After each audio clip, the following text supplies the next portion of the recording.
All right, welcome in. We are in Mobile, Alabama. It's Senior Bowl week. Great trip. This is my 17th trip to the Senior Bowl. Makes me feel awfully old. And we are close to the finish line for the 2024 season. Of course, we got 284 games in the books. I think I have the math there, right?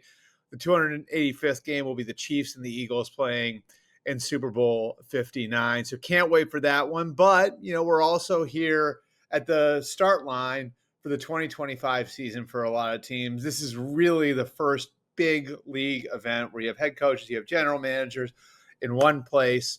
So for all the other 30 teams, the 30 teams that are not playing in Super Bowl 59, really they're starting to get going on the 2025 season. And of course, the first steps towards the 2025 season are on the coaching carousel.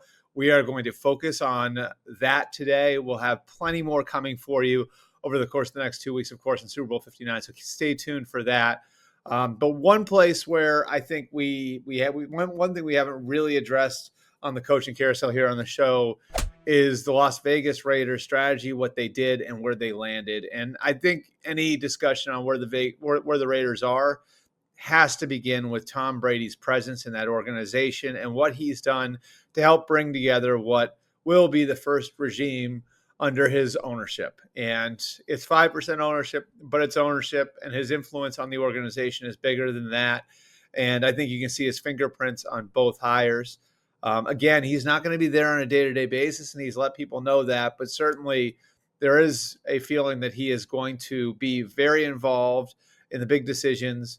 And he certainly was very involved in the coaching search. He was a reason why Ben Johnson even took the interview there. And he is a big reason why John Spytek is in as the general manager and Pete Caroll is in as the head coach. Pete Caroll, of course, is somebody who Brady competed against a lot.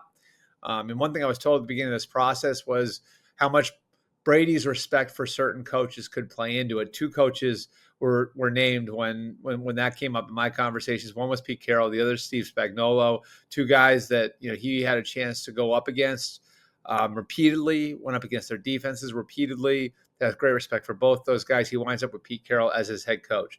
The other thing that I think is notable here on Pete Carroll's candidacy is as he's discussed what he wanted to do and his return to coaching over the course of the last year. He did a lot of the same stuff that he did in his year between the Patriots and USC a generation ago, where he really dove in and tried to figure out who he is and what he wanted his program to be.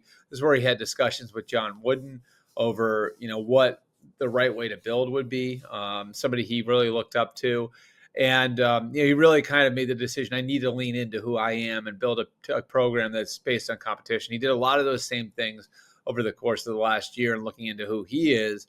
And one road that these discussions have led him down is, well, if you're going to go somewhere, you ought to have somebody in place that can replace you, that eventually will be the guy 2, 3, 4 years from now, whatever it is. You hope you establish something that's strong enough where then you can hand the baton to somebody who's who's ready to carry it on. We'll see as he puts together his staff who that might be. I think Robert Saleh would have been an interesting name if he hadn't taken the Niners job. And I think part of the Raiders thinking and interviewing Saleh was that maybe if they did hire Carroll, he'd come as the coordinator. That obviously isn't happening, but I would look for some names from Pete's background to be involved and guys who can potentially succeed him as head coach with the Raiders.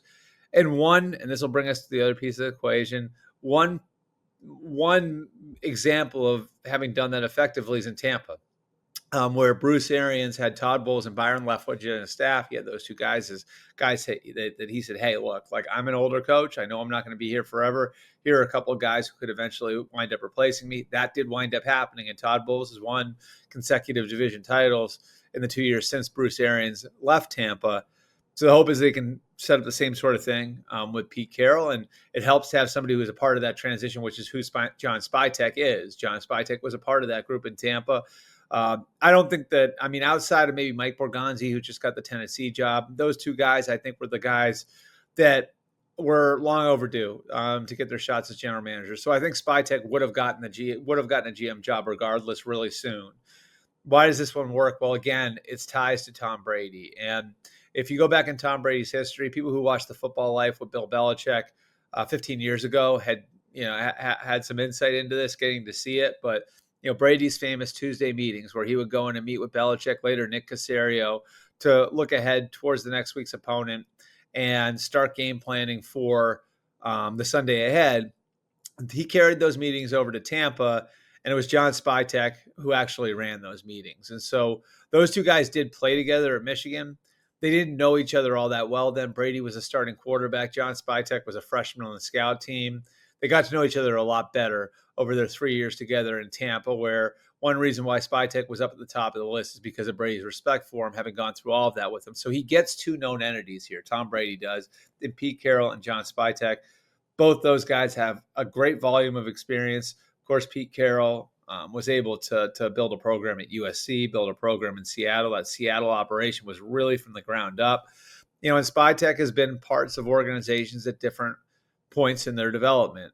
He was part of a ground up operation in Tampa, but before that, sort of jumped on a moving train in Denver. Before that, part of a rebuilding Cleveland group. Before that, worked for Andy Reid and Joe Banner and Tom Heckert in Philly. So varied experience, has the tools to take on the challenge ahead. I think both those guys are really good hires for the Raiders, and it'll be interesting to see where that goes over the next couple of years. Our second topic for today is the hire of Brian Schottenheimer in Dallas. And I want to make one thing abundantly clear before I get started and going on the Cowboys. I'm very happy for Brian Schottenheimer. I think he deserves this shot. I think his reputation publicly doesn't match what his reputation is inside the league. He's very well liked, very well respected inside the NFL, and there are a ton of people who are happy for him to get this shot. I can say that the same way I said it with the Mike Vrabel hire in New England and still say the process sucked. And I think it's just I like the one thing I don't like about the process of getting there is how insular the whole thing is. The Cowboys had a chance to go and look at the way other teams have done things, to go kind of freshen up their own operation. And they had a ton of time to prepare for a search. It didn't creep up on them that Mike McCarthy was in a contract year. They made the decision to send him into a contract year 1 year ago. So whether you keep him or not, you have a year of runway to get yourself ready to do a coaching search. And then you wait 8 days, you drag your feet. You don't really negotiate with him at all, and then you release him a day before his contract's going to expire. It's just so nonsensical, and then you're not ready for a coaching search. So your interviews, you have two Rooney Rule candidates in Leslie Frazier and Robert Saleh, and then you just bring in guys or talk about guys, discuss guys that you have connections to, whether it was Schottenheimer himself, whether it was Kellen Moore, the Deion Sanders topic, Jason Witten. It's all guys from inside the Cowboys family. And I'm not saying that you don't want to wind up on one of those guys, but I think there was an opportunity here to take a broader look at the way the rest of the league is doing business that they passed on, they shouldn't have passed on, based on where they've been over the last 25, 30 years. And so I think that's a missed opportunity. Again, I think Schottenheimer's a better coach than a lot of people give him credit for. And I know a lot of people are rooting for Schotty. It's just, the way that whole thing was handled, I'm not sure that they got the most out of what was an opportunity, again, to really take a look inside their organization, really improve the state of their organization in a tangible way. All right, and then our last topic, where the New Orleans Saints stand. They are the last team with an opening, 6 coaching openings filled, 1 left unfilled, and the Saints are taking their time with this one. Cliff Kingsbury, there's some question how interested the Saints were in him. He decides that he's going to stay with the Commanders. Mike McCarthy overnight makes the decision that he's going to wait until 2026. And that leaves like one candidate that I think most people are looking at right now as a potential candidate for the Saints. That would be Kellen Moore. Mickey Loomis does have some connections to Kellen Moore, the Saints GM.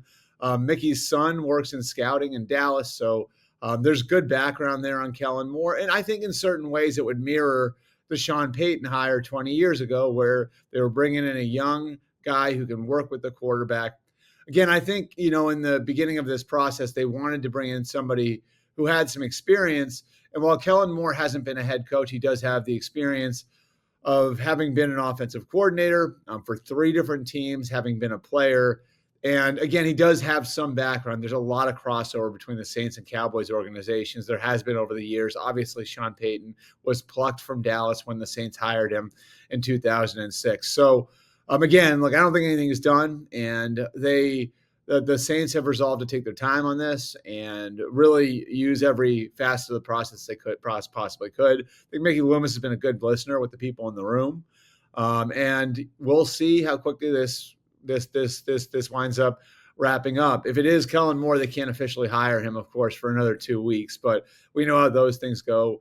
And there really is no urgency right now because they aren't competing with anybody else for any candidates. So that'll do it for today's Breer Report.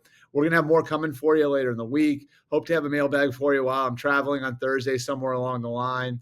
And then we are going to be live again from Radio Row on the Super Bowl at the Super Bowl next week. So we covered the coaching carousel stuff today. We'll answer some of your questions tomorrow. And the hope is that we'll be able to cover every facet of Super Bowl 59 you can possibly imagine. Can't wait to get to New Orleans. Chiefs, Eagles, there's going to be a ton to dive into. I know some people look at that as a boring matchup. I think there's a lot of great storylines, and we'll be covering it all from New Orleans. Again, mailbag tomorrow, and then we're off to New Orleans, and we will have you covered all week. Next week, we'll see you guys then.